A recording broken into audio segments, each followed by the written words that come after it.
Hey guys, this is Jelan from Sophos Support, and today we're setting up SSL VPN Remote User access with the Sophos XG Firewall. So in our situation, we want our users to be able to work remotely, but give them a secure encrypted connection to our internal resources. Our internal resources are going to be on our local 192 subnet. We'll be creating a split tunnel VPN to give users access via a remote subnet using a 10 network. Now these are just example networks for demonstration, so adjust accordingly. We'll need to have the following configured: users and groups, a local and remote subnet, a VPN, a firewall rule to allow VPN traffic, and lastly, we'll need to install the VPN client on our endpoints. Now, if you already have some of these steps configured, check out the timestamps in the video description and skip ahead if need be. Let's jump in. So we'll be manually creating a group and a user today, but if you need to set this up with Active Directory, check out the link in the video description for that documentation. So from the dashboard, we'll go into the authentication subsection under configure, and in the top, we'll click groups. Let's hit add. Let's give our group the name Remote SSL VPN Group. This group is going to contain the users that are allowed to access the VPN, but it's not mandatory that you need to create a group.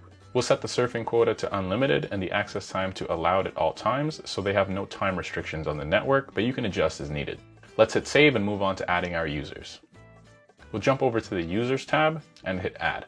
Let's give this user the username john.smith. We'll give John a password, keep him as user, put in his email, and throw him into the Remote SSL VPN group that we created. Keep in mind the user will need to use the password you've given them every time connecting to the VPN, and will also need to know it later when we download and install the VPN client. Let's hit save on Mr. Smith and move on to defining our subnets. Now the first subnet we configure will be our internal subnet.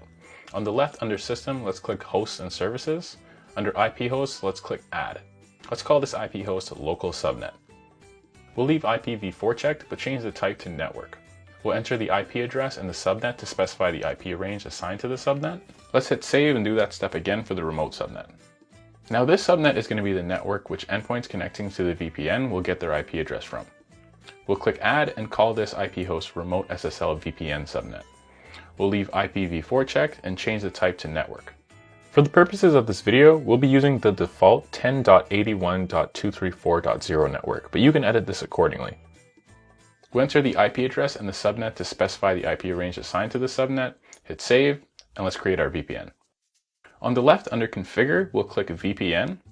In the VPN section, let's go into SSL Remote VPN Access and click add. We'll give our VPN a name. Under identity, add our group. Under tunnel, we'll leave default gateway off and add local subnet to the permitted network resources section. This will allow the VPN users to be able to connect to the internal 192 network via the remote 10 network. Now, if we enable default gateway, all of the users' traffic will be routed to the VPN. It'll act like a full tunnel.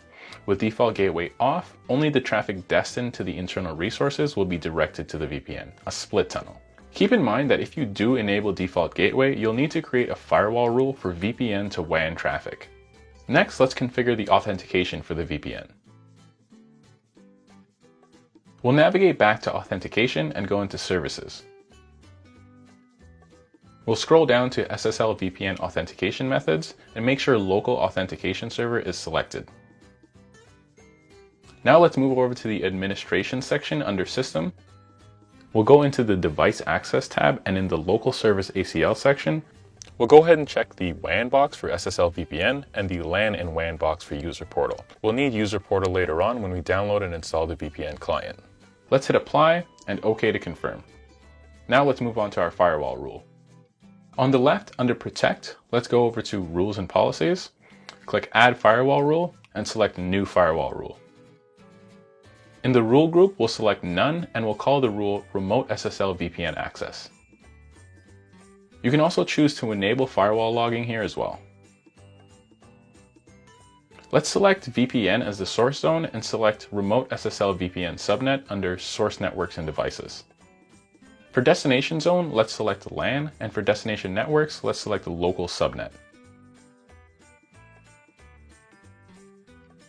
Now let's check match known users, and under users and groups, select Remote SSL VPN group, hit apply and save.